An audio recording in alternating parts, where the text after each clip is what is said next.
I would like to welcome you to this course on ethical hacking. This is the first lecture of this course.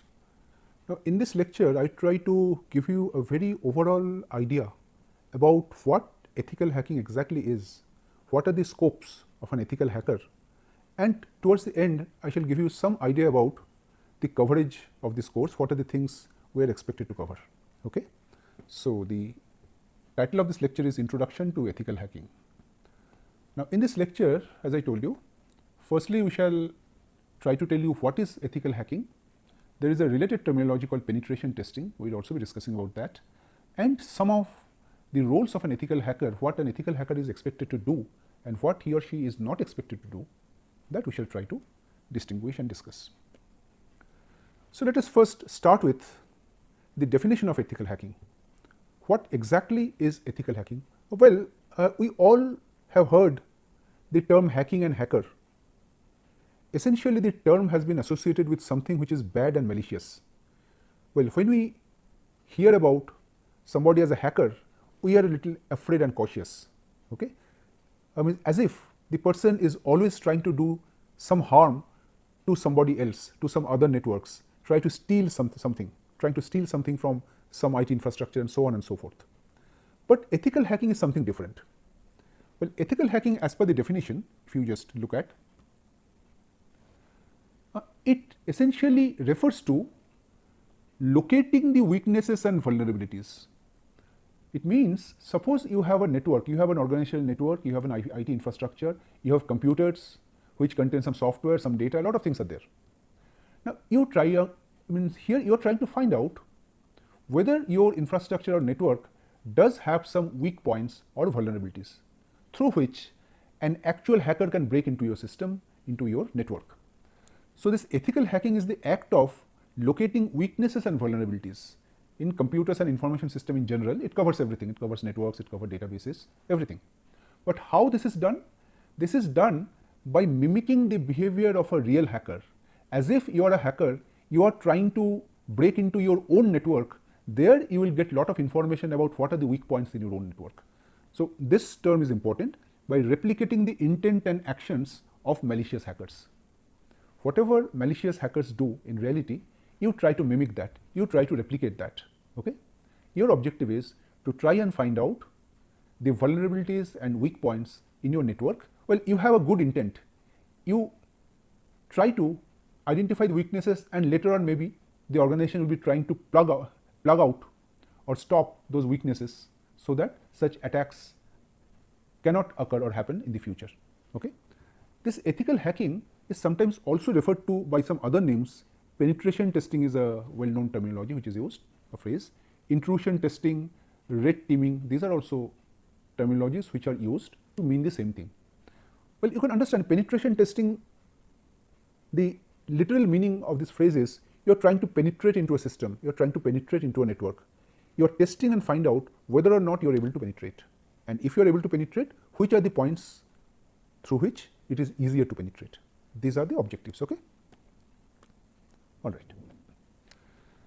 So, talking about ethical hacking, there are some terminology. Let's see. Well, ethical hackers are the persons who are actually carrying out ethical hacking. Now, they are not some unknown entities. They are some organization or persons who are actually hired by the company. The company is paying them some money to do a penetration testing on their own network and provide them with a list of vulnerabilities so that they can take some action later on. Okay? So, these ethical hackers are employed by companies who typically carry out penetration testing or ethical hacking. Penetration testing, as I said, is an attempt to break into a network or a system or an infrastructure. But the difference from a malicious attempt is that this is a legal attempt. The company has permitted you to run the penetration testing on their own network for the purpose of finding the vulnerabilities. So, this is a legal attempt, you are trying to break in and you are trying to find out the weak links. Well, in penetration testing per se, what the tester will do, tester will basically generate a report. The report will contain a detailed report, it will contain all the known vulnerabilities that have been detected in the network as a result of running the penetration testing process. Okay? But normally they do not provide solutions. Well, you can also seek solutions for them, but everything comes with an extra or additional charge, right? So in contrast, security test is another terminology which is used, which includes penetration test plus these kind of suggestions to plug out the loopholes. So this includes, in addition, analyzing the company's security policies and offering solutions, because ultimately the company will try to secure or protect their network. Of course, there are issues, there may be some limited budget. So within that budget, whatever best is possible, that have to be taken care of or incorporated. So these are some decisions the company administration will have to take. Okay, fine. So some of the terminologies that we normally use, okay, hacking. Well, hacking, broadly speaking, we use this term to refer to a process which involves some expertise. I mean, we expect the hackers to be expert in what they are doing. At times, we also assume that hackers are more intelligent in the persons than the persons who are trying to protect the network. This assumption is always safe to make. That will make your network security better. Okay? Cracking means breaching the security of some kind of system. It can be software, it can be hardware, computers, networks, whatever. This is called cracking. You are trying to crack a system. Spoofing is a kind of attack where the person who is attacking is trying to falsify his or her identity. Suppose I am trying to enter the system, but I am not telling who I am. I am telling I am Mr. X. Mr. X is somebody else, right? So it is the process of faking the originating address in a packet. A packet that flows in a network is sometimes called a datagram. Okay? So the address will not be my address. I will be changing the address to somebody else's address, so that the person who will be detecting that will believe that someone else is trying to do whatever is being done. Okay? Denial of service is another very important kind of an attack which often plagues or affects systems or infrastructures. Well, here the idea is that one or a collection of computers or routers or whatever you can say, a collection of nodes in the network, they can flood a particular computer or host with enormous amount of network traffic. The idea is very simple. Suppose I want to bring a particular server down. I will try to flood it with millions and millions of packets, junk packets, so that the server will spend all of its time filtering out those junk packets. So whenever some legitimate requests are coming, valid packets are coming, they will find that the service time is exceedingly slow, exceedingly long. This is something which is called denial of service. And port scanning is a terminology which you use very frequently. Well, ports in a computer system, this we shall be discussing later, ports indicate some entry points in the system which connects the incoming connections to some programs or processes running in the system. See, means in a computer system there can be multiple programs that are running, and these programs can be associated with something called a port number. Okay? Whenever you are trying to attack a system, normally the first step is to scan through some dummy packets, ping, these are called ping packets, and try to find out which of the port numbers in the system are active. Suppose you find out that there are 4 ports which are active. Then normally there is a well documented hacking guideline which tells you that for these 4 ports, what are the known vulnerabilities and what are the best ways to attack or get entry into the system through these ports. So this port scanning is the process of identifying which are the active ports which are there and then searching for the corresponding vulnerabilities so that you can exploit them. Okay? These are called exploits. Once you identify the ports, you try to find out an exploit through which you can get entry into the system. This is roughly the idea. Now, talking about gaining access into the system, there are different ways in which you can gain access to a system. One is you are entering the system through the front door. So the name is also given front door access. Normally a system, normally I am talking about, whenever you try to access the system, you try to log in, you are validated with respect to some password or something similar to that. So password are the most common ways of gaining entry or access to a system in the present day scenario. Okay? So, the first attempt through that front door channel will be to guess valid password or try and steal some password. There are many methods that are used for this purpose. During this course, you will be seeing some of the tools through which you can try and do this. Okay? This is the front door. The second thing is a back door, which normally a person coming is not able to see, but it is there. Those of you who know there is a back door, they can only enter through that back door. This is the basic idea. So, back doors are some, you can say, entry points to a system which are deliberately kept by the developers. Well, I am giving an example. Suppose I buy a router, a network router from some company. They give me some root password and access rights. I change the root password. So, I am quite happy. That means I have sole access to it. I have changed the password. I am safe. But sometimes it may happen, if something goes down, the company might automatically modify or reconfigure the router through that back door. They will not even ask you at times. They will automatically enter the router through that backdoor entry. There will be some special password through which they can possibly enter, and they can make some changes inside. Such backdoors are known to exist in many systems, not only hardware systems, also many of the software systems, software packages. Okay? Well, usually developers keep it as debugging or diagnostic tools, but sometimes these are also used for malicious purposes. Okay? Then comes the Trojan horses. Now, if you remember the story of the Trojan horse, well, it is something which was hidden inside a horse. Some warriors were hidden inside a horse. Suddenly, sometime one night, they just comes out and start creating havoc. Trojan horse is also, in terms of a computer system, something very similar. Here, let's think of a software first. So, it is a software code that is hidden inside a larger software. Well, as a user, you are not even aware that such a Trojan is there inside the software. Okay?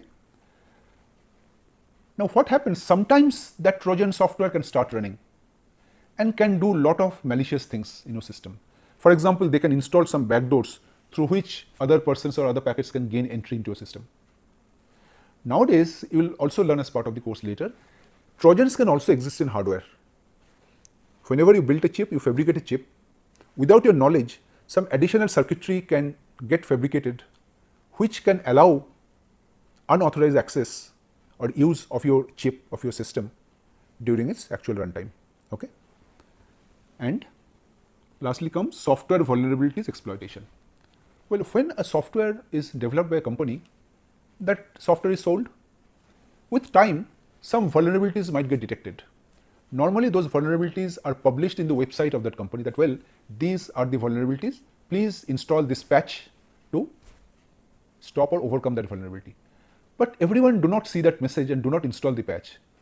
But as a hacker, if you go there and see that, well, these are the vulnerabilities in that software, you try to find out where all that software is installed and you try to break into those using those vulnerable points. Okay? And these kind of software vulnerabilities are typically used, you can say, as a playground for the first time hackers.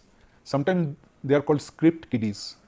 The hackers who are just learning how to hack, and that is the best place. Means already in some website it is mentioned that these are the vulnerabilities. They just try to hack and see that whether they are able to do it or not. Okay? All right. Now, once a hacker gains access inside a system, there can be a number of things that can be done. For example, every system usually has a log which monitors that who is logging into the system, at what time, what commands they are running, and so on and so forth. So, if the hacker gets into the system, the first thing he or she will possibly try to do is modify the log so that their tracks are erased. So, if the system administrator looks at the log later on, they will not understand that, well, and hacking actually happened or not. So, some entries in the log file can be deleted. Some files may be stolen. Sometimes after stealing, the files can be destroyed also. Okay? Some files might get modified, like you have heard of defacement of websites. Some hackers break into a website and change the contents of the page to something malicious, so that people know that, well, we came here, we hacked your system. Okay? Just to cause mischief. Well, installing backdoors is more dangerous, so you will not understand what has happened, but someone has opened a backdoor through which anyone can enter into a system whenever they want. Okay? And from your system, some other systems can be attacked. Suppose in a network there are 100 computers, someone gains entry into one of the systems, one of the computers. From there, the other 99 computers can be attacked if they want to, right? Okay. Now, talking about the roles of the testers who are carrying out the security testing and penetration testing, well, I talked about script kiddies, the beginners who have just learned how to break into systems. They are typically young or inexperienced hackers. So usually what they do, they look at some existing websites, lot of such hacking documentations are there. From there they typically copy codes, run them on the system and see that whether actually the attacks are happening as it has been published or discussed in those websites, right? But experienced penetration testers, they do not copy codes from such other places. They usually develop scripts. They use a set of tools and they run a set of scripts using which they run those tools in some specific ways to carry out specific things. And these tools or the scripts are typically written in different scripting languages like Perl, Python, JavaScript. They can be written also in languages like C, C++, and so on. Now, broadly, the penetration testing methodologies, if you think about, first thing is that the person who is doing penetration testing, he or she must have all the set of tools at his or her disposal. This is sometimes called a tiger box. Tiger box basically is a collection of operating systems and hacking tools, which typically is installed in a portable system like a laptop. From there, wherever the person wants to carry out penetration testing, he or she can run the correct tool from there and try to mount a virtual attack on that system and see whether there are any vulnerabilities or not. So this kind of tools helps penetration testers and security testers to conduct vulnerability assessment and attacks. This tiger box contains a set of all useful tools that are required for that. Okay. Now for doing this penetration testing, from the point of view of the tester, the best thing is white box model, where the company on whose behalf you are doing the testing tells the tester everything about the network and the network infrastructure.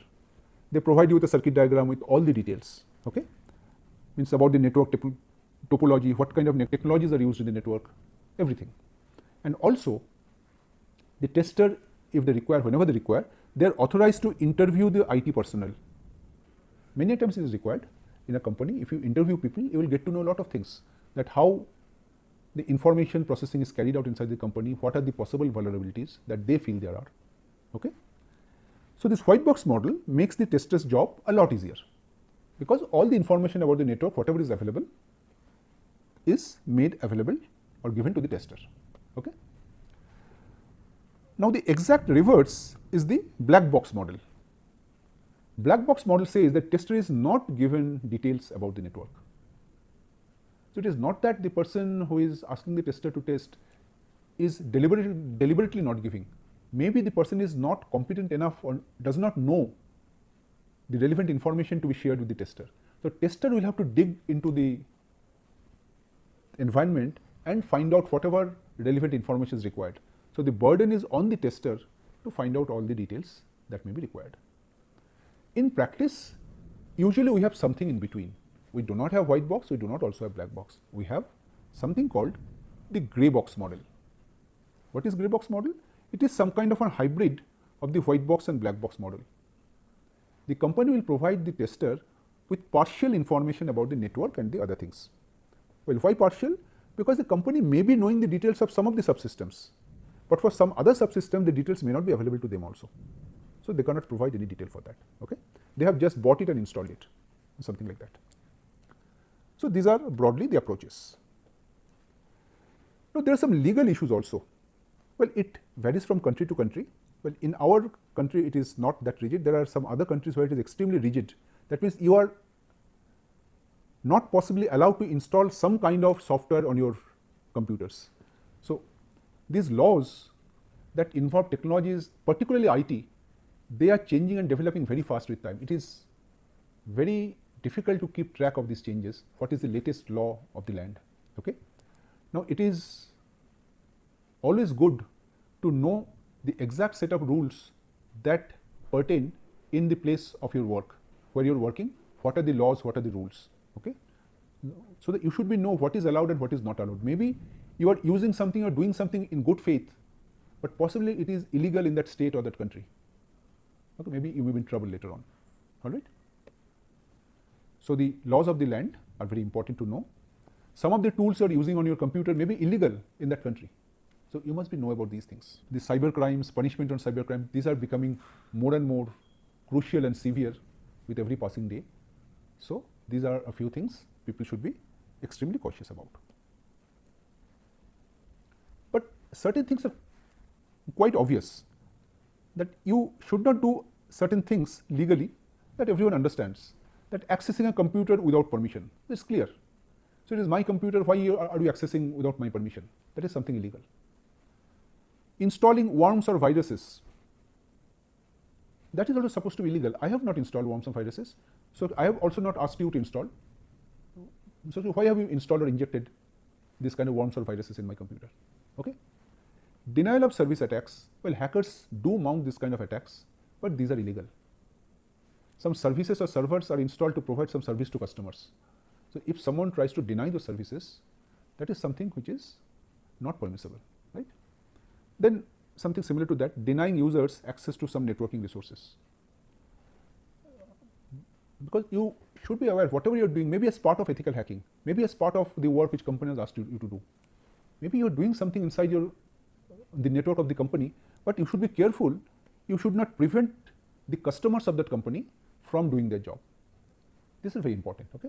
So your action should not be disruptive in terms of their business, okay? So in a nutshell, to summarize, this ethical hacking, well, if you are a security tester, so what are the things you need to know or you need to do? Well, the first thing clearly is you should have a sound knowledge of networking and computer technology. So you see, as part of this course, we'll devote a significant amount of time discussing or brushing up the relevant backgrounds of networking technology, because these are very important in actually understanding what you're doing, how are you doing, and why are you doing. And also, you cannot do everything yourself on your own. You need to communicate with other people. That art is also something to be mastered. You need to interact with other people. This quality is also very important. And of course, I mentioned the laws of the land are very important to understand, and you should have the necessary tools at your disposal. Some of the tools may be freely available, some of the tools may have to be purchased, some you may develop on your own. So you should have the entire set of tools at your disposal before you can qualify yourself to be a good network, you can say ethical hacker, penetration tester, or a security tester, okay? Fine. Now about this course, very briefly speaking, very broadly speaking, we shall be covering relevant network technologies. As I said, understanding some basic networking concepts are very important.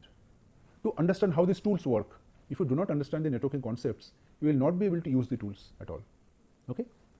Basic cryptographic concepts are required, because whenever you are trying to stop some of the weak points or vulnerabilities, often you will have to use some kind of cryptographic techniques or cryptographic solutions. So you need to understand what are the things that are possible and what are not possible in terms of cryptographic techniques, okay? Well, we shall look at some of the case studies of secure applications to understand how these cryptographic primitives are put to practice to develop secure applications. Then we shall be looking at unconventional attacks. Some of the attacks which are hardware-based attacks, which are very interesting and very recent, and they are very unconventional. We shall be discussing about such kind of attacks. And a significant part of this course will concentrate on demonstrating various tools, how we can actually mount this kind of penetration testing and other kind of attacks on your system, on your network, and so on and so forth, okay? So with this, I come to the end of this first lecture, and I would expect that the lectures that are yet to come would be very useful for you in understanding the broad subject of ethical hacking and motivate you in this subject to possibly become an ethical hacker in the future.